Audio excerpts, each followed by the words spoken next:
राधे राधे। जय द्वारिकाधीश जी भगवान की, मेरे मुरली मनोहर मेरे राम की जय। पता है, आज मैं आपको श्री लक्ष्मी जी के मन में आए एक विचार के बारे में बताना चाहूंगा कि किस तरीके से उनके मन में ये विचार आया कि ये जो मेरे पति हैं श्री भगवान विष्णु श्री हरि, क्या इनमें पुरुषार्थ भी है या उनकी ये जो भुजाएं हैं ये केवल दिखाने के लिए हैं।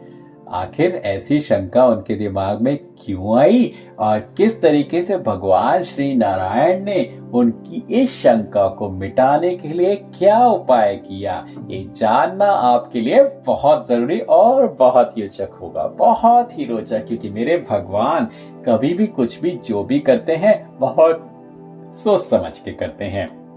चलिए फिर, मैं अभिषेक भटनागर एक बार फिर अपने चैनल गॉड इज माइंड में आपका स्वागत करता हूं। आज करते हैं कथा का शुरुआत 15वें अध्याय के साथ, जिसमें सनत कुमार जी का नारायण जी के द्वारपालक जय विजय को शाप देना और दिति के गर्भ में उन दोनों का आना। मैत्री ऋषिवर ने विदुर जी से कहा कि जिस समय कश्यप मुनि का वीर्य दिति के गर्भ में पड़ा, उसी समय जय विजय के तेज से जो दिति के गर्भ में आए थे, देवताओं का मन ऐसा घबराया और उनके हृदय में डर उत्पन्न होकर यह मालूम होने लगा कि कोई बलवान शत्रु उन लोगों को मारने के लिए चला आता है। जब अधिक विकलता से देवताओं का बल प्रतिदिन घटने लगा, तब उन्होंने ब्रह्मा जी के पास जाकर कहा, महाराज, आप तो जगत के कर्ता हैं, सब जीवों के दुख व सुख का हाल रखते हैं, जो होने वाला है पहले से जानते हैं। इन दिनों हम लोगों का मन बहुत घबरा रहा है और डर से भरा रहता है। इसका कुछ तो भेद बतलाइए कि आखिर ऐसा हो क्यों रहा है। देवताओं का यह वचन सुनकर ब्रह्मा जी बोले, हे इंद्र, नारायण जी के द्वारपालक जय विजय जन्म लेने के लिए दिति के गर्भ में आए हैं, इसलिए उनके तप व तेज से तुम्हारा बल हीन हो गया है और तुम लोगों का यह हाल हुआ है। यह बात सुनकर देवताओं ने कहा, महाराज, अभी उनके गर्भ में आने से हम लोगों का यह हाल हुआ, तो उन दोनों के जन्म लेने से तो हमारी क्या ही गति होगी। महाप्रभु, आप वैकुंठवासी लोग जन्म व मरण से रहित हैं। उन्होंने वैकुंठ का सुख छोड़कर दैत्य के शरीर में जन्म लेना आखिर अंगीकार किया ही क्यों? इसका हाल कुछ तो वर्णन कीजिए, क्योंकि हमें बिल्कुल समझ नहीं आ रहा। ये देवता लोग ब्रह्मा जी से पूछ रहे हैं, जिसमें हमारा संदेह छूट जाए। तब ब्रह्मा ने कहा, उनका हाल इस प्रकार है। एक दिन लक्ष्मी जी बड़े प्रेम से बहुत दासियों के रहते हुए भी श्री नारायण जी परब्रह्म परमेश्वर के शरीर व भुजा से अपने हाथ चंदन लगाती थी।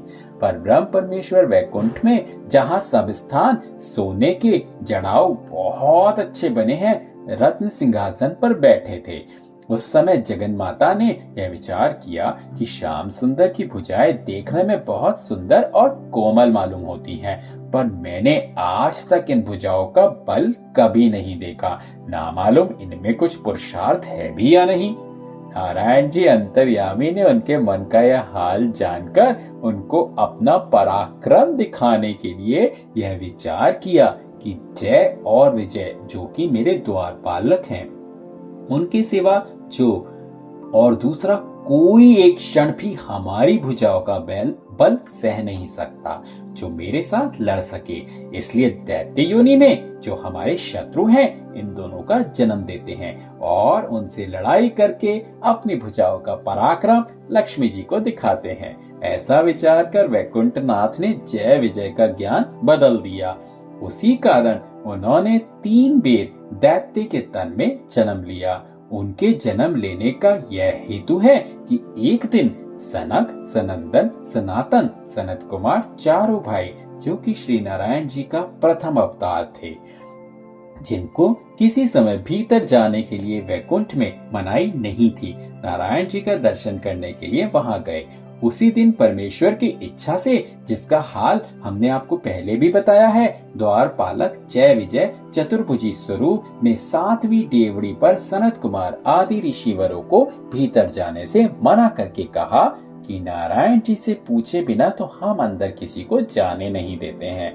परंतु यह नई बात सुनते ही सनत कुमार जी ने क्रोध करके कहा, हे मूर्ख, हमको वैकुंठनाथ ने भीतर आने के लिए कभी भी मना नहीं किया, क्योंकि वे सदा ब्राह्मणों का आदर और सम्मान करते हैं, दूसरों से बहुत ही अधिक करते हैं। यह सब तुम्हारी दुष्टता है जो हमें रोकते हो। वैकुंठ में काम, क्रोध, मोह और लोभ तो कभी नहीं व्याप सकता, पर तुमने हमारा अपमान करके हमें क्रोध दिलाया। इसलिए हम परमेश्वर से यह चाहते हैं कि तुम दोनों जय और विजय मृत्युलोक में, जहां पर जीव काम, क्रोध, मोह और लोभ से भरे रहते हैं, दैत्य योनि में जन्म पाओ।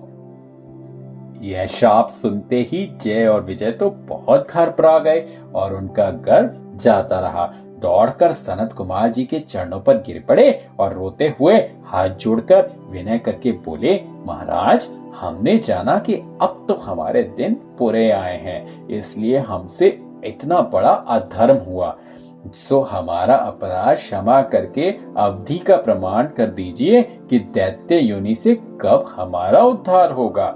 यह दीन वचन सुनकर सनत कुमार जी ने कहा, मेरा शाप किसी तरह फिर तो नहीं सकता, ना मालूम क्यों आज हमारे स्वभाव में क्रोध ने प्रवेश किया, सो तुम दोनों भाइयों को 3 बेर माता के पेट से जन्म लेकर दैत्य होना पड़ेगा और तीनों बेर त्रिलोकीनाथ सगुण अवतार लेकर जब तुम्हें अपने हाथों से मारेंगे, तब तुम उद्धार होकर फिर वैकुंठ में अपनी जगह पर आओगे।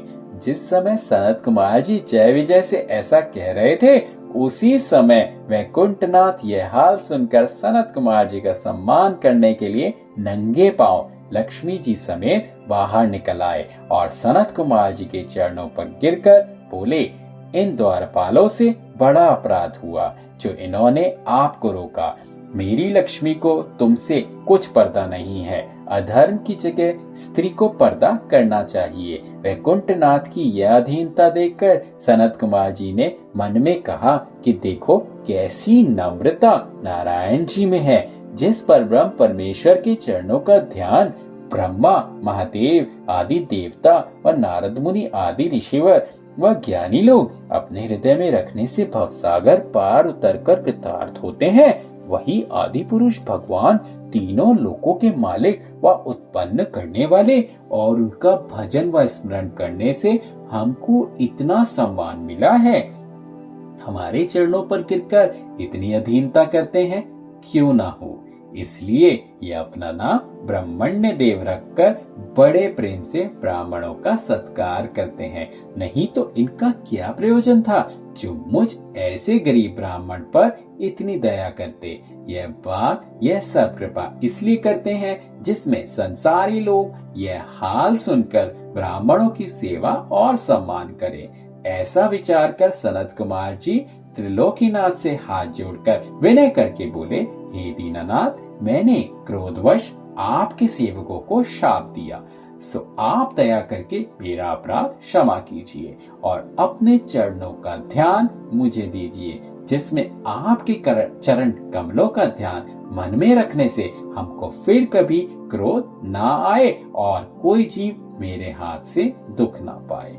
तो यहाँ पे समाप्त होता है हमारा 15वां अध्याय। आप लोगों के ज्ञान के लिए एक छोटी सी बात बता देता हूँ। जय और विजय जो भगवान के द्वारपाल थे, यही वो थे जिन्होंने सबसे पहले जो 3 जन्म इनके थे वो किस प्रकार थे। सबसे पहले उन्होंने हिरण्याक्ष और हिरण्यकशिपु का अवतार लिया, जिनका मदन करने के लिए भगवान श्री वराह जी ने अवतार लिया और उनके जीवन का अंत किया।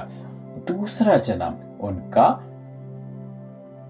जो हुआ था वो था रावण और कुंभकर्ण के रूप में। रावण और कुंभकर्ण को मारने के लिए श्री भगवान ने श्री राम अवतार लिया था। श्री राम अवतार की कथा जो कि रामायण है वो आप सब लोग जानते ही हैं, परंतु संक्षेप में हम उसका भी विस्तरण जो कि श्रीमद् भागवत में लिखा है आपको जरूर बताएंगे। और अब आप सोचते होंगे कि तीसरा जो जन्म था वो भगवान ने किस तरह लिया, तो आपको एक बहुत रोचक बात मैं बताना चाहूंगा। ये अति रोचक बात है।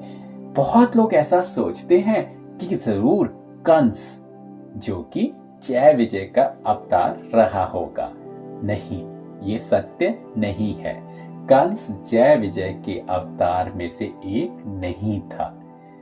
वो दोनों अवतार थे जो कि जय और विजय का तीसरा अवतार थे। वो थे जिसके लिए श्री कृष्ण जी ने जन्म लिया, शिशुपाल और दंतवक्र।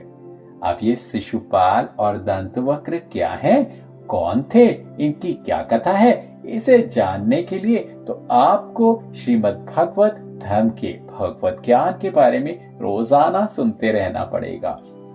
इसीलिए मैं बार बार ऐसा कहता हूँ, श्रीमद् भागवत जो कि 18 पुराणों में सबसे उत्तम पुराण है, उसमें इतनी गूढ़ रहस्य है जो कि दिन प्रतिदिन हम आप लोगों को बताते चले जा रहे हैं। इसलिए आपसे हाथ जोड़कर ये प्रार्थना है, बहुत सारी ऐसी चीजें हैं जो आज के समय में बहुत लोगों को नहीं पता, तो ज्यादा से ज्यादा इस श्रृंखला को आप प्रसारित करें और ज्यादा से ज्यादा लोगों को सनातन धर्म के बारे में जानने के लिए प्रेरणा दें।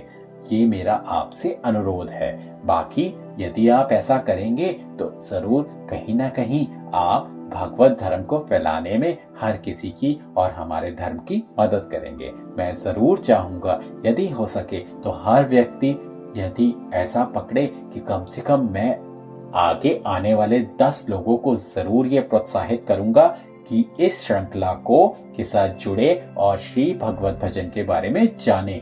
यकीन मानिएगा, यदि आप ऐसा करेंगे तो आप एक पुण्य कमाएंगे और वो पुण्य आपके लिए जिंदगी भर आपके साथ रहेगा। तो मैं आपसे फिर एक बार अनुरोध करता हूँ, गॉड इज माइंड श्रृंखला को जरूर से जरूर सब्सक्राइब करें और जितना प्रसारित करेंगे उतना ही अच्छा रहेगा, क्योंकि उतना ही ज्ञान फैलेगा और उतना ही हर किसी को हमारे धर्म, हमारे पुराणों के बारे में जितने उसमें गूढ़ रहस्य हैं उन्हें सीखने को मिलेगा, क्योंकि यह ज्ञान होना बहुत जरूरी है, specially for coming generation. So I would request you to do the needful. Thank you very much. करते हैं आज के दिन की शुरुआत यहीं समाप्त, और आज के दिन की शुरुआत इस अध्याय को करते हैं यहीं समाप्त, और आज के दिन की शुरुआत श्री राधे राधे के नाम के साथ। राधे राधे। जय श्री कृष्ण।